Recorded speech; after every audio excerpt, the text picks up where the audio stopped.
Howdy, folks. Today we're diving into an incredible comeback story. How photographer Scott Proposki lost a seven-figure business overnight in 2020, rebuilt from zero, and turned ADHD into a genuine creative and business superpower. If you've ever felt stuck or caught in the feast and famine cycle, this one is for you. From National Geographic to the White House to losing it all, Scott's reset is packed with lessons every photographer can use.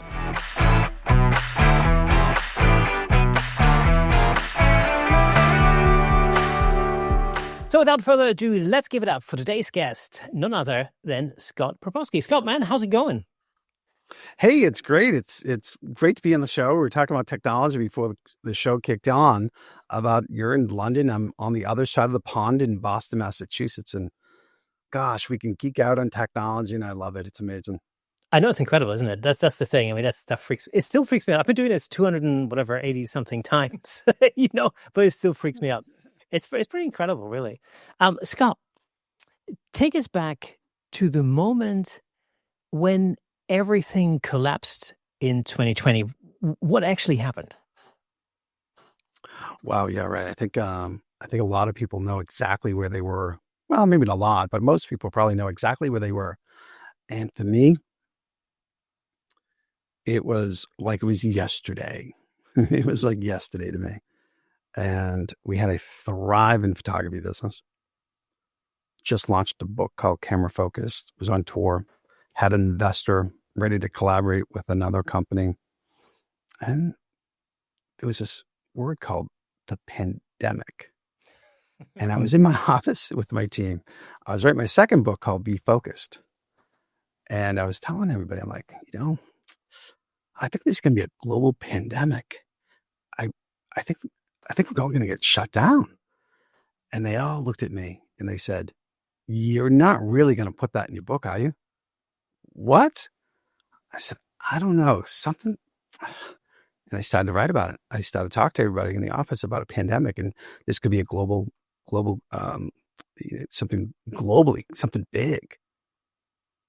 And they thought I was crazy. That was March 19th of 2020. Then March 20th of 2020 came in, was the day that we all knew the world would shut down. Isolation came in, and I was still in my office. I literally packed up my desk with my computer, my monitor. I walked off my office dock. I put everything on the dock. I backed up my truck, and people said, "Where are you going?" I said, "I think we're done." I think we're done. And I packed up and left the office and came home and never went back. And I knew right then and there, for some reason, I knew my world and the world was going to change. And it certainly did.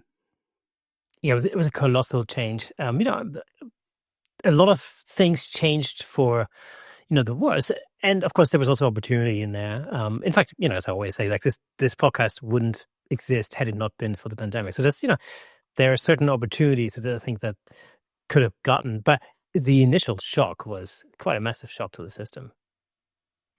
Yeah, he was. As a creator, we're always like creative. We're out thinking. We can probably outthink visionary than most people. Like, wow, what could this happen? What does this look like? Right? What happens if, the visual people that we are, if you're that creative individual, as I am, I kind of went down that road. I really kind of hyper-focused on what could happen if this actually went down. Like, what would happen to the business? What would I do? And I don't want to say I manifested, but I'm like, what would I do? What would happen? And I did, and I only realized it till after I finished writing that book that I talked about, that I was writing in March of 2020. It was 3 years later that I read the last page in that book. And I realized that I was actually telling the story of the life that I was going to live, which is what I'm doing today. Yeah. And it took years to figure out. What was going through your mind in those first days when you realized the business was all gone?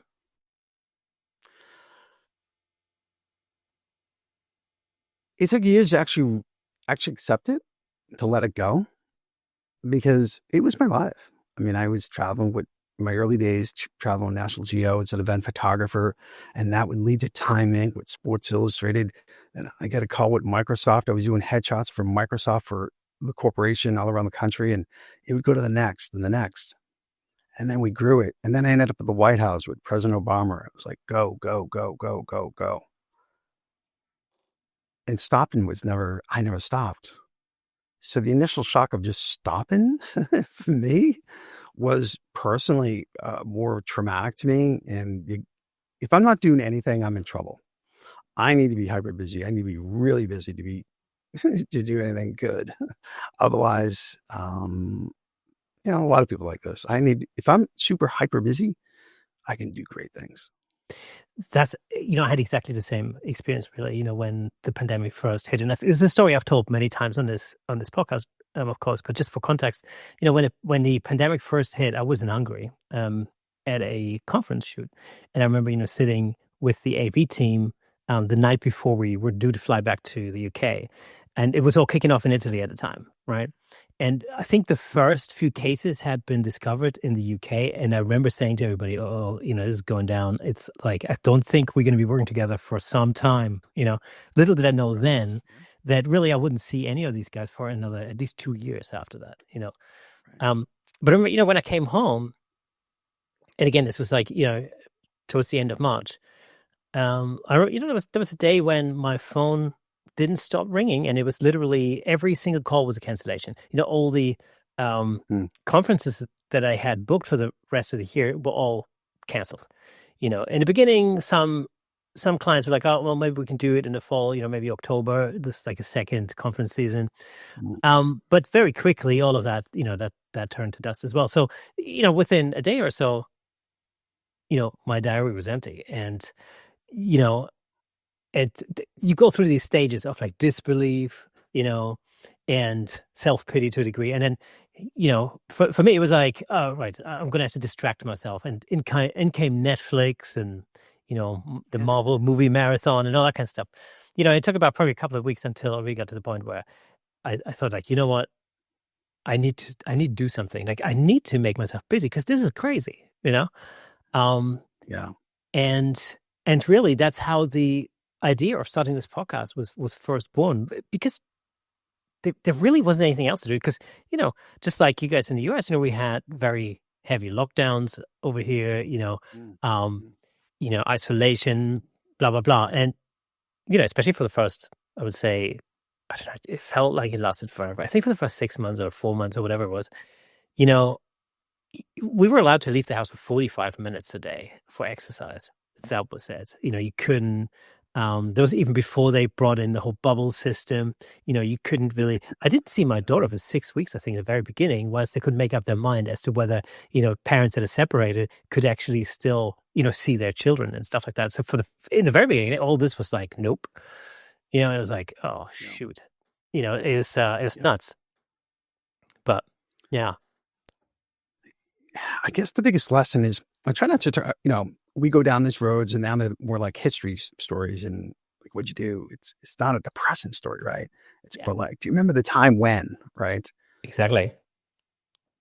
But I speak to so many photographers now, helping them with their business. And and one of the reasons why I wanted to be on the show was I was amazed of how many photographers have been affected by the pandemic. We're in the event business. We were in the people business, where people hang out, right? Photographers, in my mind, it was the ground zero of the pandemic. Yeah, absolutely. Of many industries, the service industries, but photographers are mostly solo creators running their own business. And I really believe that they were the highest percentage of people that have been affected. And I've been on 700 phone calls with different photographers this past year. And I'd say 9 out of 10 said they're still recovering. And it was a big hit. And that shift, it took a shift. They still haven't recovered. And one of the reasons why I want to talk to people about helping them, that there's actually work out there. There's a lot of work out there. Actually, I actually believe there's more work out there now than before because there's more people talking about creativity. There's more video, there's more content, there's more Instagram videos, there's great videos, there's professional videos, photography creators. There's actually more of it than ever before. You're And like absolutely right. myself, I got caught. Yeah, I got caught thinking like we're done, we're doomed, and I was in my own bubble. In my story of like feeling bad for 3 years and being in a deep depression, what am I going to do? Poor me, because I never went out. I realized after I finally woke up and said, "What am I doing? I need to do something about this. I need to help other people." I was a top 1% photographer in the country in the United States, if not the world. And I'm sitting in my basement, poor me. I need to step up and help people. And it's so true. It's so busy out there right now. Oh, I tell you what, I did a talk the other day called Photography is Dead. And the interesting thing about that was, because this is what I hear all the time, like for some reason, everybody keeps saying, Yeah, okay, photography is dead. Because if it's not the pandemic, then it's AI or whatever, right? It's like there's always something. So I thought, like, okay, well, wouldn't it be interesting if I look back through history and found all of the different points since, the mid 18th century or something, or 19th century, and figure out all the different points at which, people used to say, well, photography is dead. And it's really super interesting because you can go back I did as the same far as thing. you want. It's super interesting. I did the exact same thing. And I kind of have a story about it. I'm like, because, I'm 56, 57 years old. Not that that matters, but it puts me in a category of an age of technology. And I was at the time where digital was just coming out. Digital photography was coming out. The Nikon D1 came out. It was like the big deal if you were a Nikon guy, right? The Yeah. D1, right? It was like $10,000 for this camera, Yeah. but there was still film going on. And I would talk to the film photographers and they say, "Oh, we're screwed. The photography business is going away." And I'm like excited about getting back into it. And those people said they were screwed and it's going away. And they left because that's all they could think about. And then there was me like, "Oh, no, this is such an opportunity. This is amazing. This is going to be great. I can print photos on site and I can do this." And I took off with it. And then as time went on, it was Polaroid. Polaroid was here in Boston headquarters in Cambridge, Massachusetts. I had a little bit of rebirth. And it was like, "Oh, Polaroid instant photos. Why do we need digital? They're going to take over." Didn't happen. I'll tell you a funny Then the story about that. iPhone came out. Yeah, I'll Yeah. tell you a funny story about the Polaroid thing, actually. So I had this conversation with my grandmother. So my grandmother was a photographer. She started the whole thing in 1938, I believe. But Wow. Polaroid, originally brought out the sort of instant, film back in Instant the photography. so back in the 1940s, I think they first came out. It didn't really catch on until the 70s, but they came out with it I believe in the mid to late 40s, something like that. And I remember my grandmother telling me when I was a kid, so this would have been like the 80s, 90s, something like that. She used to go like, "Oh, with that Polaroid thing, that's it. That's the end of photography. We're done." Exactly. Right. You know, Right. It was out there, and it was his name was Dr. Land. He was the founder and technologist and the futurist visionary of a Steve Jobs at that time of instant photography, right? And I actually go a little further than this. I even deep dived it even further than that, right? That there is a video on YouTube, and we can put it in the show notes. We can find it. This is actual video film taken of Dr. Land in Waltham, Massachusetts, which is not too far where I am right now. And my cousin was the vice president of Polaroid, so I'm really connected to it family wise. Okay. I forget the actual year. It was 1970. It's in the 70s, 80s ish, like you said. And there's a film. He's building the factory where the Polaroid cameras are going to be, the manufacturing for Polaroid cameras. They're building a brand new building. And he's on video, he's on film, and he goes into his pocket and he reaches out into his suit coat pockets and he pulls out a wallet and he goes, "Someday we're going to have the wallet phone, the wallet camera," he called it. "And we're going to be able to take photographs of things that we just want to remember, our notes and small things like that." And that's where the future of photography is. Years Lit- later, there's yeah. films of Steve Jobs and Dr. Land in Cambridge, Massachusetts collaborated. There's photographs of them together. 17 years later, Steve Jobs goes up on stage 1 minute and 32 seconds into his presentation, just like Dr. Land. He reaches in his in his front pocket of his pants. He pulls out the first Apple iPhone. And he goes, here is the iPhone, the Apple phone, the camera phone, just like Dr. Land did 17 years prior to that. True, factual story. It's pretty incredible. I remember that presentation actually very well. It's quite Really? well known thing. Now,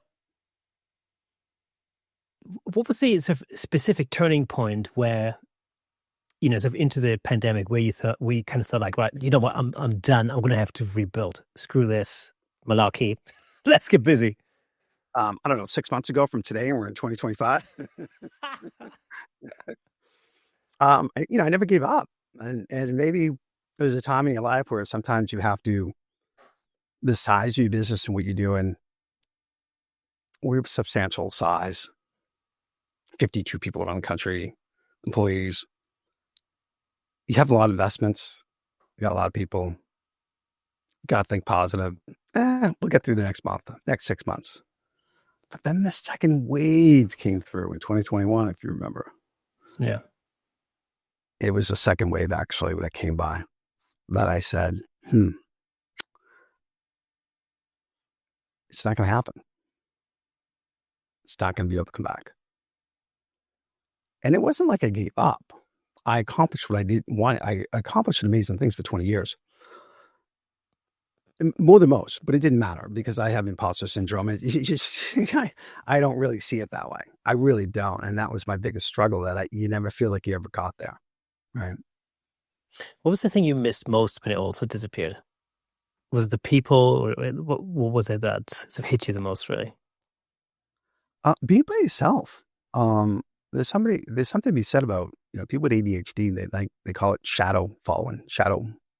Actually, there's a slight term to it, but body shadowing, right? Where if you have somebody with you at all times with ADHD and you're working with a project, you can get momentum done. You don't get distracted. You stand focused. You together, you collaborate and get a lot done.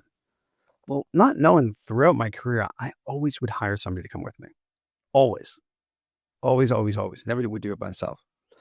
Not that I wanted that kind of collaboration and team to move me forward. In that collaboration, as I hired people, as I grew people, as we had 52 people, those are the people that got me going. Those are the people got me thinking about the next thing. What can we do next? We have a team behind us, the team. So the biggest challenge I had is being by myself and not having the push of other people, that collaboration. It was a collaboration, because it's a lonely island by yourself. When did you first realize that you had ADHD? Well, that was really interesting too, because I had a business coach when I first wanted to really grow this business. I went up, we're doing a few $100,000, and then I had $1 million. It was great, and I would drop down, then I'd go up, and it was like a seesaw, because I would be busy on a project, and then I would do sales and marketing. Well, that's why it dropped. Like we all do. Oh, my business goes up and down. Yeah, because we get busy on a project, we're all in on it, and the sales and marketing drops. So I had a mentor my most of my career, and he became a $100 million CEO with another company, and didn't just have quite enough time for Scott. So I said, I need to do something about this. I need to find a coach. I need to find somebody to really, what am I going to do? And I did. I found one of the best coaches I could find in Toronto, Canada. And it was him that told me, he goes, Scott, have you ever been tested for ADHD? I'm like, nah, I'm good. I'm fine. And it was a year later that I actually said, you know what, maybe I should. And I made appointments. And this is almost like textbook. There's people that wrote this exact same story and this exact same experience that I went through. And they would make an appointment, older adults. And you'd forget to go to the appointment. You wouldn't go. You'd cancel a few times. And then you'd go. You'd be late for the appointment. Then I finally get into the appointment. And psychologists would say, "Hey, Scott, I noticed you missed a couple appointments." Yeah, I was kind of busy. I kind of lost track of it. Like, oh, really? I see. Okay. All right. Hey, I noticed you were late today for our appointment today. Yeah, I was driving around. I had the car on, I had the radio flying. I couldn't find the sign, and but I got here. In the meantime, my knees got like going up and down, and thumping, moving, right? And I look back on that story, and it's like, yeah, I wasn't paying attention. I was never paying. I was thinking about 500 things at one time. As I went to taking a lot of photographs and being camera focused on photography, I was transitioning into growing a million, $2 million, $3 million business. And I didn't have that camera anymore. That's what I really loved. But I loved growing a business. That got me really excited too. But I needed a lot more focus on writing and details that I wasn't really good at one time. So as I grew the business, I knew that I needed to pay attention to a lot of different things. I couldn't just make it up as I went. It needed some structure. It needed processes. I needed to really slow down and plan things out. And that's what ended up happening to me with understanding what exactly happened. What I was doing before was awesome. It got me where I wanted. It was great. I just turned into a different individual from being camera focused to running the business. For me, that's what I wanted. Hey, let me just jump in real quick to tell you about the amazing sponsor of this episode, Platypod. Platypod offers innovative camera support systems designed to unleash your creativity. With their stable, versatile, and portable solutions, you can capture stunning shots like never before. And I'm not just saying that. As the host of the Camera Shake podcast, I can personally vouch for Platypod's incredible products. They've become an integral part of the show. In fact, I'm surrounded by various Platypod products holding up lights, cameras, microphones, and so on. It's really helped to transform the way I make the show and the way I shoot at home, in the studio, and on location. But don't just take my word for it. Explore Platypod's website at www.platypod.com to discover their range of products, including the Platypod Extreme, Platypod tripod heads, and the brand new handle, of course. Make sure to follow Platypod on Instagram and Facebook at Platypod Tripods for exclusive updates, tips, and giveaways. By choosing Platypod, you're not only investing in your photography, but you're also supporting the Camera Shake Photography Podcast. Thanks again to Platypod, our amazing sponsor. Platypod, where innovation never sleeps. Before that reset, did ADHD feel more? Did it feel more like a challenge or a limitation? No, actually, no. It just makes more sense to me why I did the things I did. Right. Because people feel like, oh, why don't I'm just so different, and it can get people. It's a real thing today in the world. People are different. They know they're different. It's children, the kids that can't think, and they're like, why am I different than everybody else? And it can spiral down to a really big depression because they feel like they're not fitting in with everybody else. But the thought process, understand, is actually what goes on. And if somebody can tell you what's happening in your life and you go, yeah, how'd you know? That's a big aha moment because you feel like, oh, it's not just me. And this is one of the reasons why I'm on this podcast. And I wrote about this book about this is pre-pandemic, by the way, you didn't talk about mental health as much as we do today. It is like shifted big time. Like everybody has ADHD. You didn't really talk about it, right?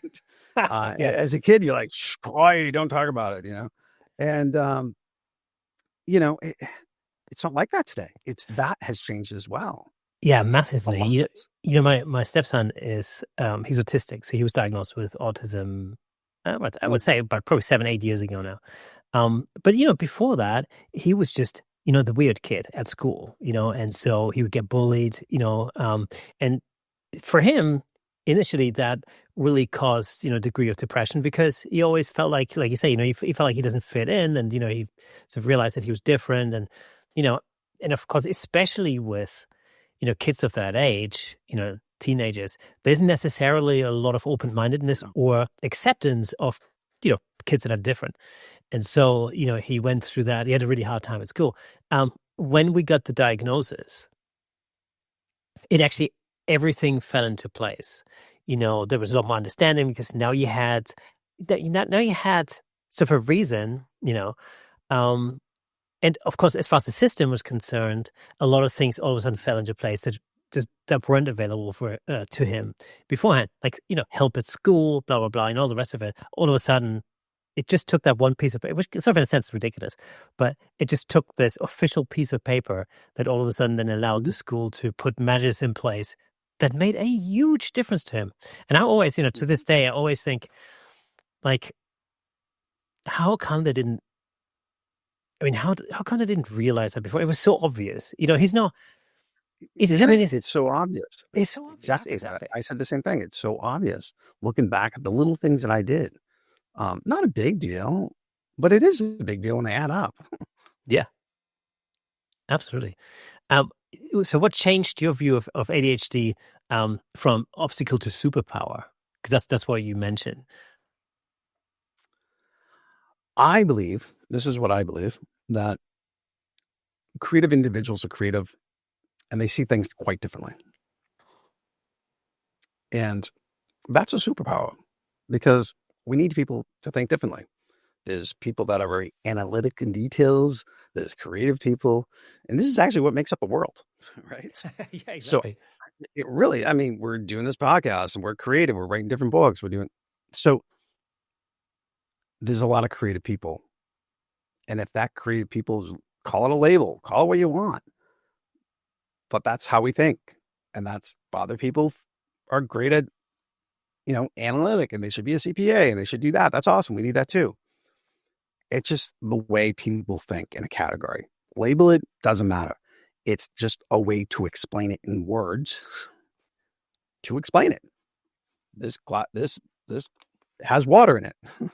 this glass has water in it. I'm describing something. That's it. It's not a label. Simple as that. Yeah. What do you think are the biggest misconceptions when it comes to ADHD, especially in creative industries? It's kind of shifted. A lot of times people simply didn't talk about it. So that was a whole nother issue, right? They didn't talk about it. But the people that do talk about it, they don't, it's kind of odd. We live in an interesting world right now where I had a conversation with a photographer, mind you, and I don't agree with anything that he said. Didn't tell him that. And I'm okay. Everybody's entitled to the opinion, and that's cool. That's what makes the world goes on. But he believed that ADHD was manufactured from the drug companies so they can sell drugs. Oh, okay. I've heard that before. Oh, yeah. I was like, what? I get if you listen to this show and that's what you believe, that's cool. That's okay. But medications help people. If you have diabetes and you take medication to help you diabetes, it helps. Okay. It's a real thing.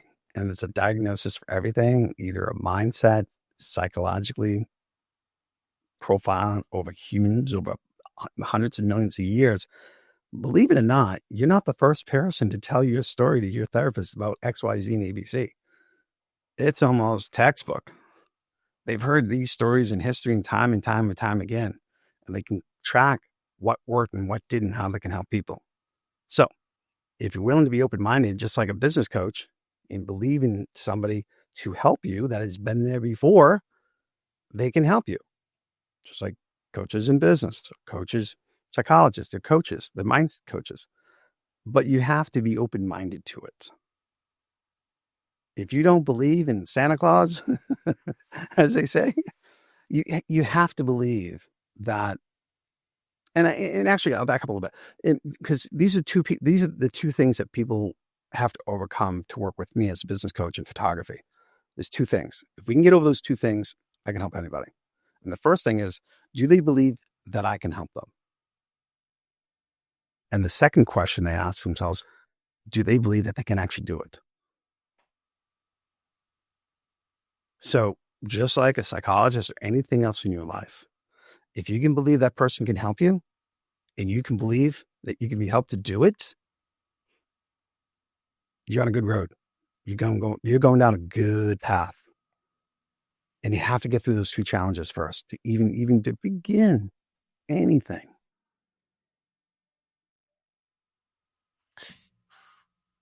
What are the let's put it this way, how does ADHD, enhance creativity when you learn to work with it rather than around it. Because that's, there's one thing I can sort of I can sympathize with in a sense is, I know that I'm very bad at certain things, spreadsheets being one of them, right?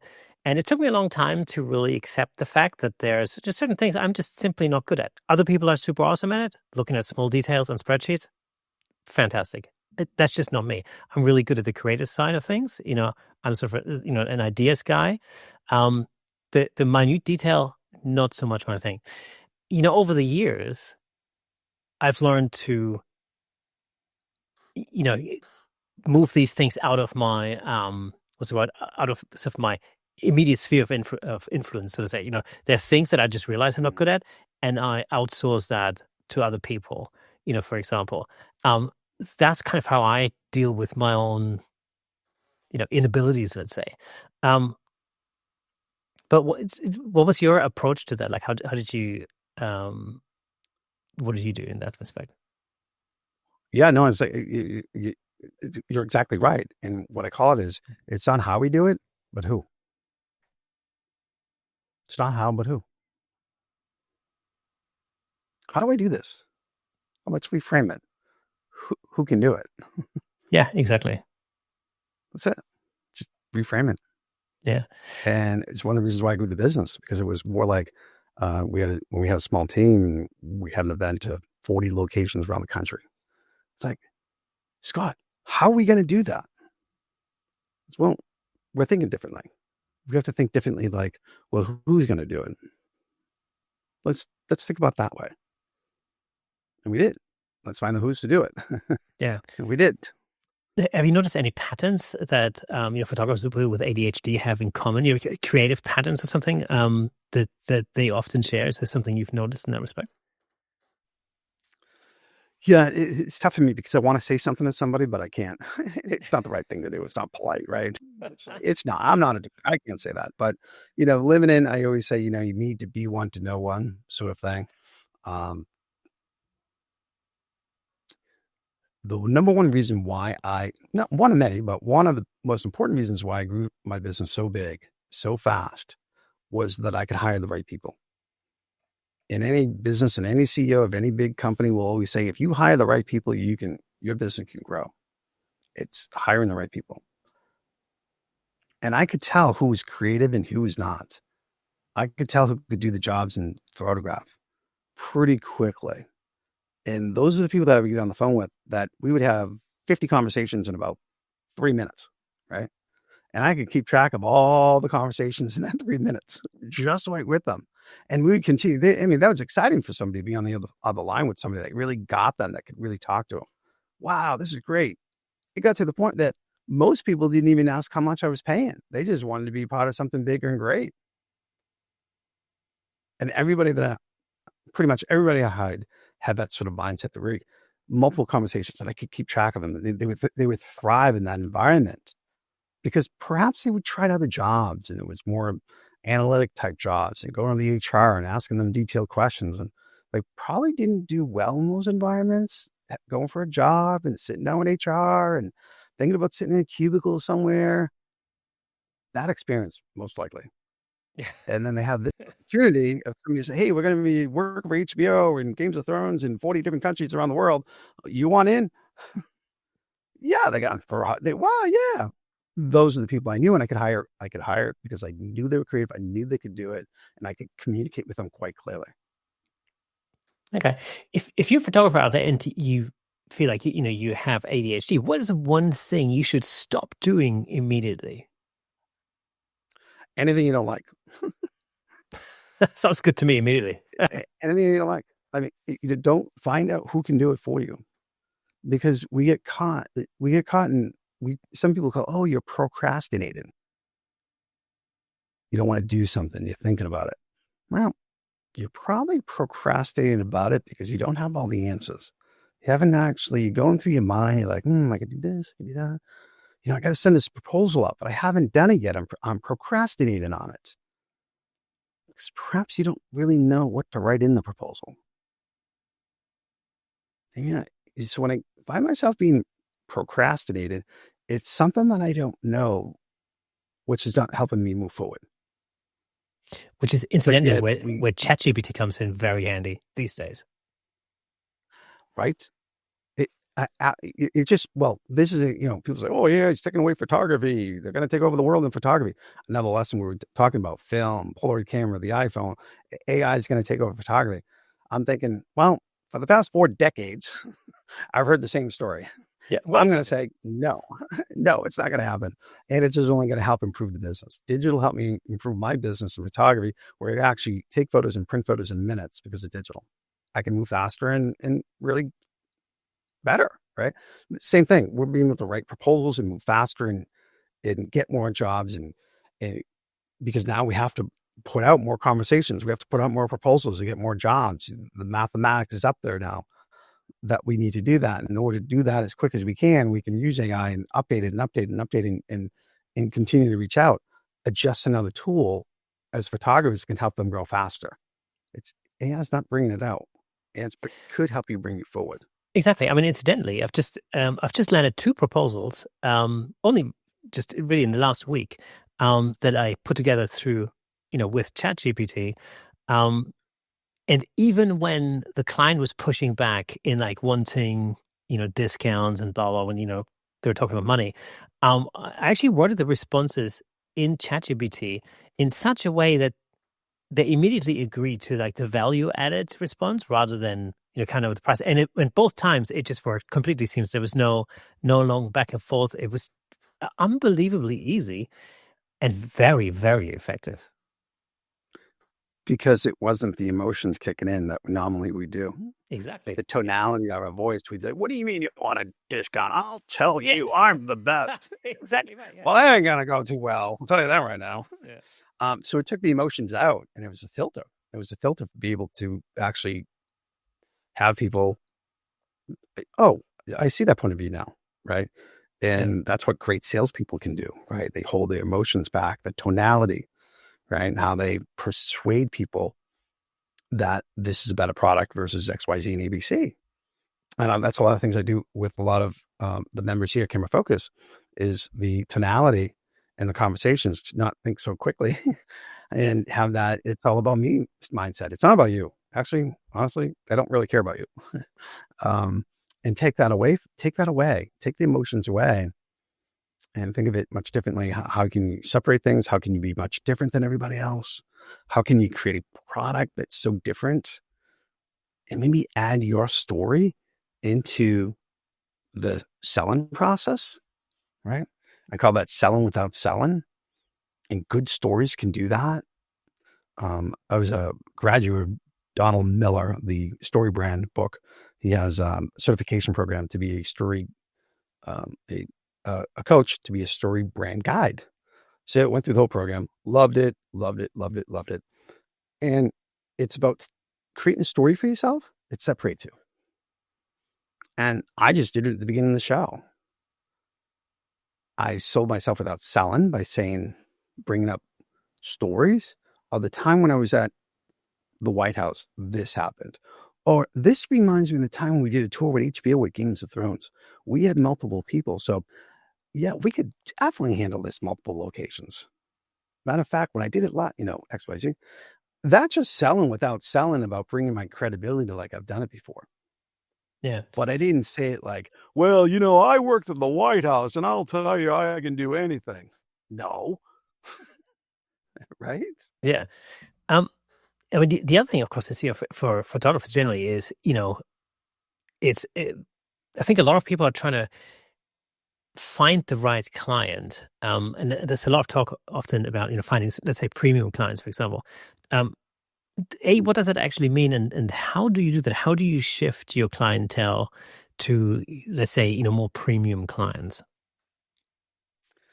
Well, that's a really good question. Somebody asked me this question just the other day. And a premium client to you and me is much different than somebody else. So we all have to define what's premium, right? What is premium for you? And if that's the case, whatever it may be, it doesn't matter, but you'd be talking to the wrong rooms because I'd be talking in a different room than somebody else that wants premium. It's a different person. It's a different audience. You have to know your audience. Number one, who do you want to speak to? Right. And then you define exactly what are you trying to go for? Are you making it up as you go? Because then you never feel like you got there, because I did that for years. Right. And it's like, it's a story. Let me share a story. Back to story time. All right. It's about, finding premium clients. And I did this for years, and I never feel like I've found premium clients, even though I just left the White House or some other big job. And like, I'm looking for more and more and more and more. Well, it's kind of like this. We all know what the horizon looks like, right? Can you actually right now close your eyes and actually picture the horizon? And let's say let's walk towards the horizon. Let's just continue to walk there and get to the horizon. Well, guess what? We're never going to get there. We can see the horizon, but we're never going to get there. I can see all these premium clients out there, and I'm going that way, but I never seem to get the premium clients. We're always looking at the horizon. We're not looking at the road, the signs, walking on the trail, seeing the big boulder. When I'm at the big boulder, I can take the left. When I see the trailhead, I know I'm at the bottom. When I'm at the trailhead, I know where the parking lot is. I have a roadmap. I have a map of the trails to get there. I'm just not looking at the horizon to get there. And this roadmap is all about business roadmap.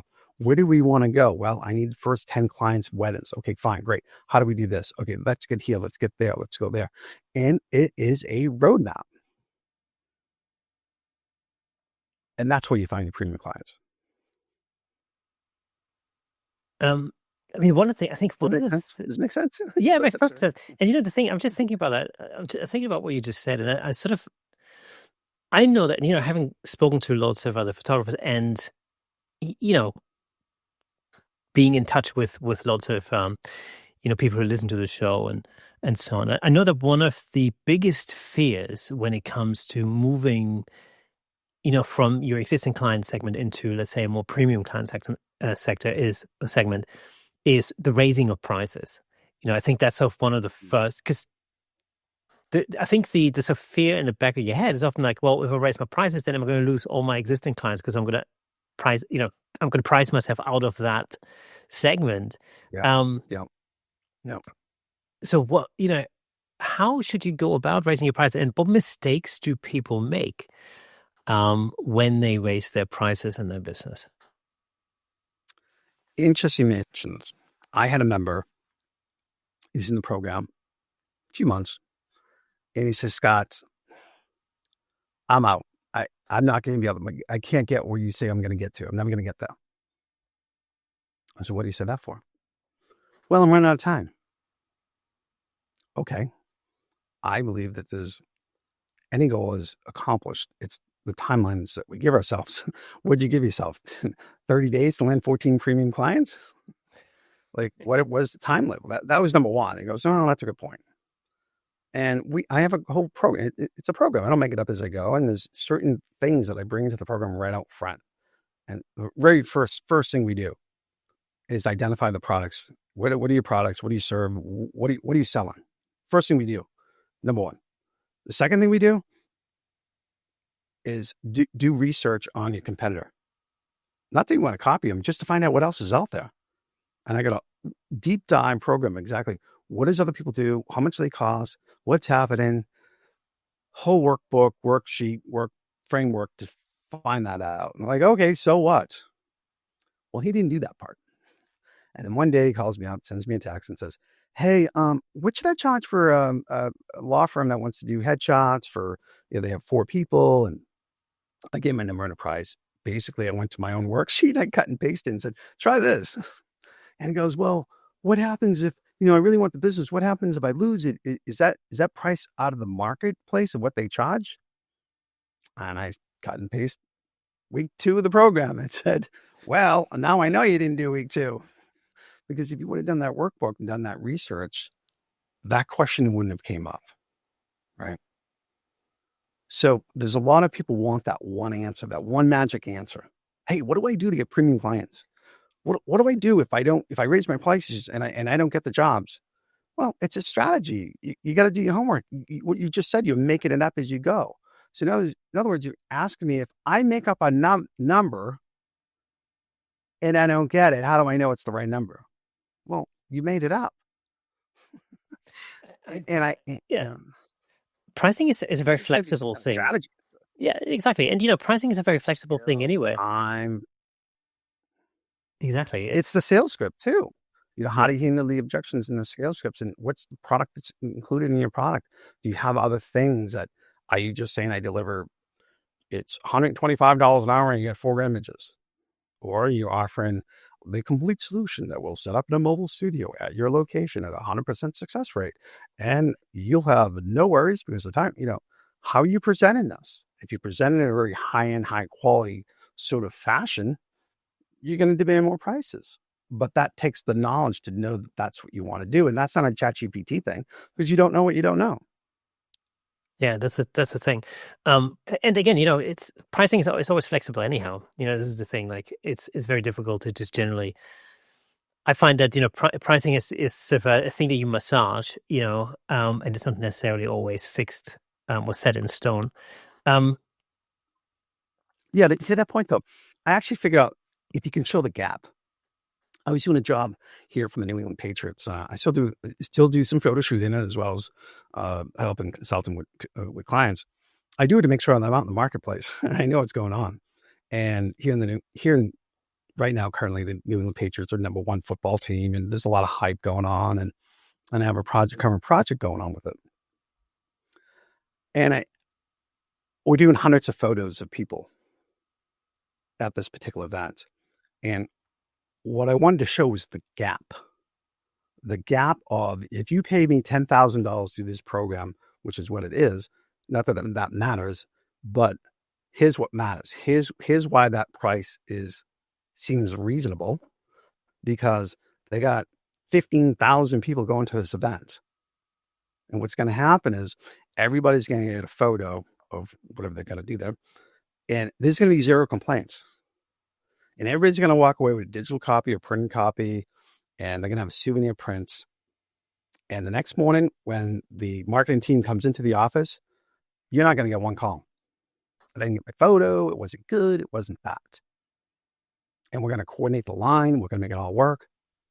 We're not just photographers. We're coordinating the line. We have a system in place that everybody's going to be 100% get the image either digitally or printed on site. Hundreds and thousands of people. What's that worth? It's worth $10,000 if you got a multi-million-dollar project going down and the photos are a big deal. Yeah. Can you do that, Scott? Absolutely not a problem. And I have for 12 years straight. That's where the price comes in, the gap. Right? Yeah. I know that might be an extreme story to get your head around. Yeah, sure. I mean, you can get even a wedding, right? You spend $25,000, $30,000 on wedding, and you're afraid to spend $5,000 on something that you're going to have probably more than anything else. Cake is awesome, but it's going to be gone. The photography is going to be around for 60 years, your wedding anniversary. Paint that vision. Don't sell the seat on the plane. Sell the destination. Yeah. Would you buy a $10,000 ticket on a seat on a plane, or would you buy a $10,000 ticket to be with your family in Hawaii by next Tuesday and have the little drinks with the umbrellas on it? How did you go about, from rebuilding your business to landing like your high value commercial clients again? The stories. The stories. Yeah. I have it on my website, what I do, where I've been. Even the New England Patriots, I had a conversation and came back from them. Hey, this is what we used to do, but this is what I'm doing now. Or even newer clients said, one time we had this, and today I'm proud to say I'm at world headquarters in the suburbs of my home basement. And there's no egos. It's kind of like all the mistakes that made me a millionaire. I think, what I find interesting really is that, and not necessarily interesting, but I think it's almost logical because a lot of people get into photography because they're creative. They're just creatives and they love it. And then eventually, it moves from, let's say, being a hobby to being a serious hobby to being a job. Mm. Um, but the one thing I've learned, especially working with creative people, is that being a creative and being a salesperson are really two different shoes. And some people have a Mm. natural talent. Some people are just naturally talented at selling, but others Mhm. are just not. What is the so typically what is the type of sales approach that in particular photographers usually misunderstand? Two things. One, it's not about the gear. Client doesn't care about the widgets and the gadgets and the gear. They don't even know what it is. They don't care about the gear. They don't care about the gear. Number one. Number two, they really don't care about your story that you had a camera in your hand since you were in 5th grade and you did this and you love photography and I'm really they don't care. What they care about is what problems can you solve. For me, what I figured out with the Patriots is that I can manage a line of hundreds and thousands of people in the course of days to organize the event, to take photos for an event. That's my superpower for them. I was able to do that. I solved the problem. That's it's exactly Find the the same problem. it's exactly the same in the conference business actually, because what happens very often is, you get hired by either the marketing team or, let's say an AV team that's connected to this particular event. And then what happens is, you know, the organizer doesn't really want to have very much to do with you as a photographer. They just need the results. And so if you understand what their problem is, i.e., for instance, they need images for their website, they need images for a presentation the very next morning, whatever it is, then they can just let you run free and rely on the fact and trust in you that you can solve that problem for them. Like a really good example at conferences is often, you know, conferences usually are over several days, and there's a whole lot of different things that you normally have to accomplish as a photographer. There might be headshots, but it's definitely shooting all the events, and then the presentations. And usually the AV team, in order to put the presentation together, need images really early in the morning, like 6 o'clock, 7 o'clock, whatever, so they can build the presentation so they're ready for 9 a.m. or something. And just understanding what it is that they need, so you not only shoot the right stuff the day before, but you also edit the right stuff and have it ready and get it to them. All of that just takes a major headache off of the organizers. That's what they're buying. Right. And that's what they're paying for. They're Exactly. buying. Yeah. They're assuming they're assuming you have great photography. That's not what it's questioned. Yeah. It's like, can I pick Scott? Can I pick this person? Who can I pick that's going to solve my problem? Like, I just want to make sure the images, the AV team has their stuff. Yeah, and this, and again, it's something I've spoken about several times on this podcast. But this is the thing that in the very beginning, when I first started shooting conferences, that's the thing that confused me a little bit, because my clients were international corporates, and I always used to think like, why are they paying to fly me out to wherever the conference is, put me up in a hotel, and pay for taxi and whatever, all that kind of stuff, when I'm thinking, but surely, wherever it is, surely there are many photographers that can create equally good imagery. But of course I learned over time that that's not really the problem. Creating good imagery as a professional photographer is sort of the baseline. That's why you're a professional photographer. It's like headshots. I always say this, like, my superpower is not creating good looking headshots. That's the expectation. It's a little bit like, you walk into a bakery, you sort of expect that the bread is edible. It's not. I mean, that's baseline expectation, right? So my superpower in a way is, turning somebody's attitude from when they're walking in, and then they would say the same few words, I hate having my photo taken. My superpower is to turn them from that mindset into, hey, I had a really good time. I really enjoyed that. That's the superpower. And of course, what happens is, they love the images even more. They're more likely to recommend you on to friends and colleagues and so on, because they've had a great experience. Um, Mhm. and that's the thing that people pay for, interestingly enough. Yeah, not the photography. A lot of Yeah. people ask me like, "Oh, how'd you get, all these big clients, National Geo, the Time Inc., all these big clients?" I'm like, "Well, after 25 years, it wasn't luck. But what I did find out is I never sold photography." Yeah. What's your sort of daily mindset? Um, let's put it this way: what's your daily mindset shift um, that helped you to sort of rebuild this fast? Yeah. No, great question. So when I was, I wrote in my book, actually, um, when I was thriving in the business, it was going good. Life then is normalized, right? That's what it is. We're doing that. We're doing it. But at that time, I had something called, and my whole team, I'd say, what's your 3 wins for today? And it became my coined expression. I'd see my neighbor next door. She was a little girl, 5, 6 years, I don't know, 10 years, maybe 10 years old at the time. And I would say, "Hey, what was your win today at school?" And she would go on, "Oh, we saw a turtle and we saw this." And everybody in the neighborhood would say, "Well, why does she always come over and talk to you?" Well, nobody else does. Because I was asking her questions. I was just asking her questions, and that's it. I'm the old guy, asking the questions. "Hi, Mr. Scott," and like, "Hey, how was school today? What was your win today?" And she'd be getting excited. "Oh my gosh, I did this." And it was like the same thing in business. It was always like the people around me, I have to shift their mindset. I'm like, "Can you tell me about your 3 wins today?" And like, "Oh, what do you mean?" And, go down the road. And like, I don't care if it's a good cup of coffee. And sometimes I have to find it that hard. It was a good sunshine was out. I got a good cup of coffee. And so far, I got 2 so far for the day. And I would always go on that. And then the pandemic hit and I got a really deep, dark spot and nothing was good. Yeah, now it's difficult to find. It's difficult to find a You can't even positive. get out inside your house. Like, Yeah, I get depression. You can't even get outside the door. Um, and I brought it back to basics. I said, there's some wins here. yeah. Let's start looking at the wins.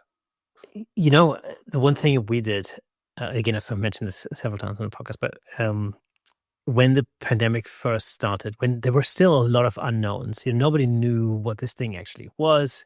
There was no vaccine available. And actually also at that point, the very beginning, nobody really knew how bad it would get, you know. Um, and again, nobody knew how long this was going to carry on for. Was it going to be, 3 weeks, 6 weeks, 6 months, 6 years? Nobody knew. Mm, Um, but when the first lockdown happened, obviously we sort of, as a family, we thought, oh, okay, this sounds serious because there's a lockdown, right? And my first thought was, I need to document this somehow, and mm, I thought what I'll do is I'd do like a video diary type of a thing. Because it would give me stuff to do. I get to film stuff and edit stuff, and it would just keep me busy for a while. And so I decided to start by interviewing my wife and my kids, and have my wife interview me about how we were feeling at the time. What our fears were, how we were dealing with what was happening right there. Um, and again, there was a lot of protection because you just didn't know what was really going on. It was all like there were like more question mm, marks than anything else. And mm, I remember filming that, and I remember interviewing my wife and interviewing um my stepdaughter, who was a teenager at the time, and my youngest daughter, who was, I want to say, 6 or 7 at the time. mm, Um, and it was really interesting to hear you know, their perceptions and their thoughts mm, and their fears, mm, And I sat down a week later to edit that, and I really couldn't. It was actually, there were two things. First, listening to my wife was completely heartbreaking because, like, this was like potentially an existential threat to us as a family. mm, But mm, then realizing how much my kids actually understood, because you sort of think, oh, well, she's only 6. She's like, what does she know? Mm. Like she likes to play with her toys and, she doesn't have to go to school. Yay. you know, Yeah, right. um, but actually, she understood a lot more, than I realized. And, when I sat down to edit that footage, I really couldn't. It was completely breaking my heart. And so I thought, you know what? I'm going to leave that Mm. on the hard drive for another day, Mm. and here we are, 5 years later or something. Um, and I came across that footage only a couple of weeks ago as I was going through one of the hard drives. And I thought, okay, well, let's have a look at it. Let's see, maybe, Mm. I don't know, how do I feel about it now, right? And I started watching it and I Mm. just had to turn it off and I was like, okay, I'm definitely not ready yet for that. I'm like, Yeah. let's leave that. It's an interesting, what's the word? It's an interesting document of that time because, we were having these feelings, as a family, and I'm sure just about every other family out there would have felt similarly. Mm. But it was still it's still 5 years on, and it's still a little too raw to actually go through that footage. Now, anyway, on to more positive things. I was going to ask you. You mentioned the feast and famine cycle, and this is something I think every photographer who starts out on their own, in particular, would recognize. This thing where you spend a lot of time beating the bushes, then you get some jobs, Mm. then you go and do the Mm. jobs during which you don't have time to beat the bushes or do any marketing anymore. Mm. And then you fall back into that famine cycle where Mm. you haven't got any jobs because you haven't done any marketing. Now you're going to start marketing again. You Mm. get some more jobs. And so it Mm. continues forevermore. Um, what would you say to photographers currently stuck in this feast and famine, um, peaks and troughs, whatever you call it, over here? Peaks and And, troughs. Mm. what would you say to photographers stuck in that cycle? How can you get out of that? Typically, what's probably happened is you're making it up as you go. Asking for a friend, by the way. Yeah. Okay, gotcha. Let me see. Let me see if this sounds familiar to you. You're kind of making things up as you go. You don't have a menu of products and services ready to go, proposals ready to go, ready for that inquiry to come in, that you can just hit send and reply back. Because when you start building a bigger business and when you want to start to do that, and it's a choice, you got to bring other people in. You got to start having a system and a process in place so And that's somebody else can take over those roles. and that's always, I think that point's always a problem, or often a problem, for I think any small business really, but photographers in this case. It's this thing where you think like, I really need somebody else to take off some of those, Mhm. things or duties or whatever.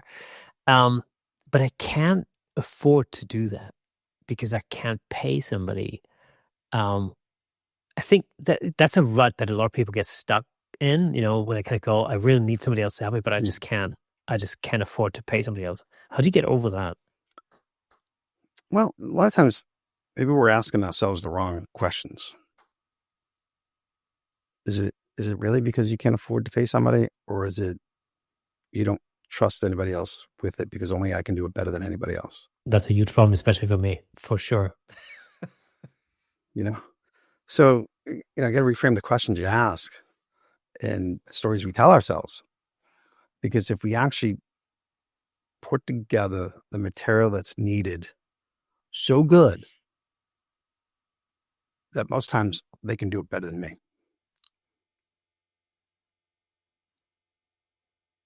And Yeah, that's the shift. yeah, and that's what requires, I guess, I'm too trust. deep into it. I tell people all the time, I'm like, I shouldn't sell. Yeah, I'm too deep into it. I am. I'll, I'm creative and I might add too much stuff that it makes it complicated for somebody. Even though they're dealing with a complex project, we got to hold back and not tell the whole story. when we're telling somebody, a potential client or project or creative client, they don't need to know all the details because it'll look like we over-delivered when we do deliver. Yeah. Under-promise and over-deliver. In your view, what separates, or what's the difference between photographers who thrive from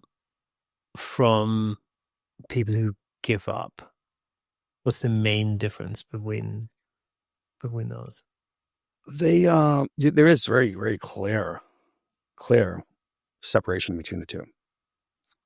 The people that don't give up, I'm in that category. I don't give up because there is no other alternative. There's absolutely no other alternative throughout my life. Well, and then there's the other camp, right? Well, if this doesn't work out, I'll go back to my other job. And it doesn't work out. Wow, what a coincidence. And they go back to the job. Because this whole journey there's always going to be stuff going on. There's always a problem with anything you do. And when things gets bad, this is why I bring up the 3 wins for everybody in the membership. What are your 3 wins today? Because we got caught up on the 3 bad things that happened today, not the 3 good things. And there's an intention to that. There's an intention to get a daily email that says, what's your 3 wins for today? To reframe your mind that there is a lot of great things. Oh yeah, I forgot I had 3 great calls today. Oh, I forgot about that. The 3 wins thing is actually something I really, I've almost forgotten about that, but I completely agree. We used to do that with our kids, when they were at school still. We used to do that, when they would come home. And you know what kids are like, especially teenagers. They come home from school, that they've been in a really shitty mood, and they would argue all the time. And then you sit down for dinner, and you go like, okay, screw this, right? I don't want to deal with that. Like, who are these people? And we used to do this. We used to do this thing like where my wife's a really talented teacher, and she would go, okay, well, tell me one thing. What was one win you had today? All right. Yeah. And then they would start reframing their mind into thinking about positive things. They would come home from school and they would complain about somebody else at school or a teacher or, or an exam or whatever, but it would all be negative stuff. But by just asking that simple question, in a sense, it completely repolarizes you in thinking about something that was actually positive. And that can very often get you down that direction, basically, that route. Yeah. And we all have to be reminded so we're not really bad days, but it can consume your day and just hijack your day. I know, right? Completely. But there's no alternative. Yeah. In my mind, and the people that I talk to that are just all in on this. Things can get rough and tough, but you just figure it out because there is no other alternative. Yeah. Looking back at your entire journey, what was the biggest gift in the pandemic? The biggest positive that came out of that collapse and losing your business and everything kind of shutting down. What was the biggest positive thing for you in that? I realized that all the work that I put into writing this book, and I don't know why I put so much time into writing this book called Camera Focus. I super hyper kind of get in the photo there. That I was writing this book in 2018 and 2019. And my team would say, Scott, are you done writing the book? Are you done with that? Because we got business to do, and you seem to be your head's all into the book. And it caught me a few times, and I kind of agreed with them.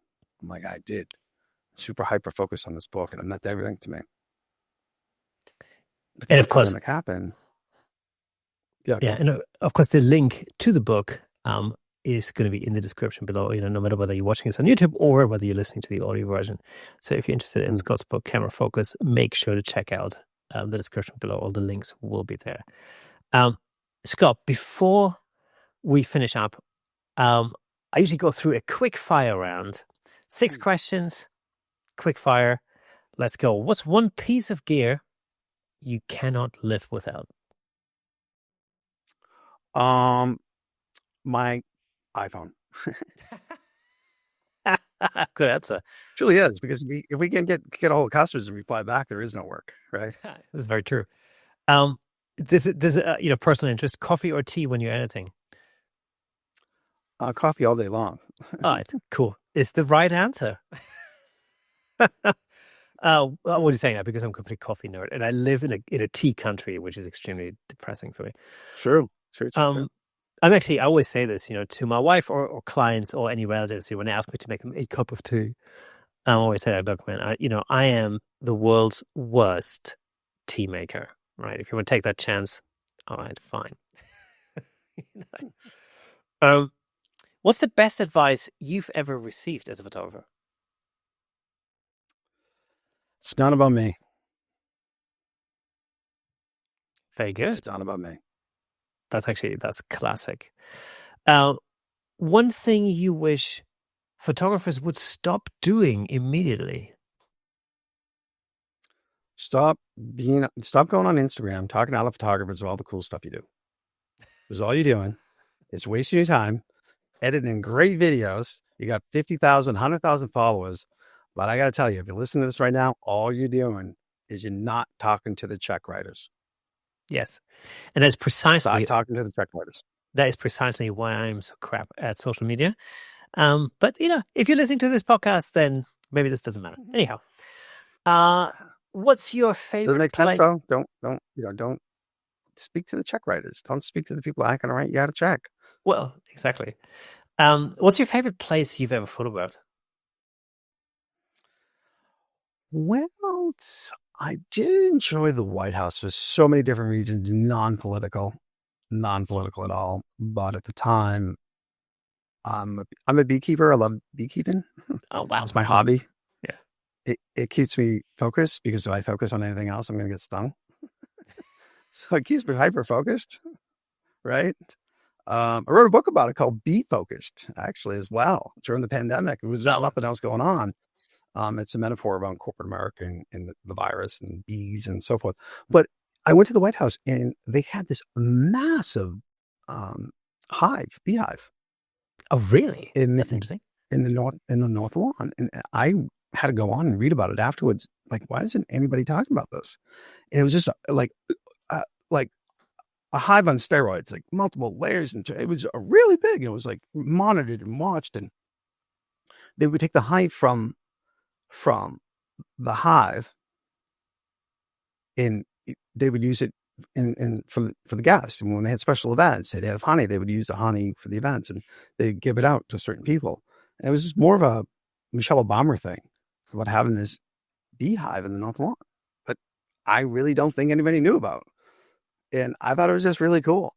Yeah, that is actually. So I got to talk to everybody about the beehives, because it was a story that nobody knew. Like, you talk about the White House, and you think everybody knew this, and bees are a big story. I had, it's other than photography, it was my other kind of interesting stories about bees and nature, and it's just really fascinating. And as much as I've been all around the world, the honeybees at the White House had a great story.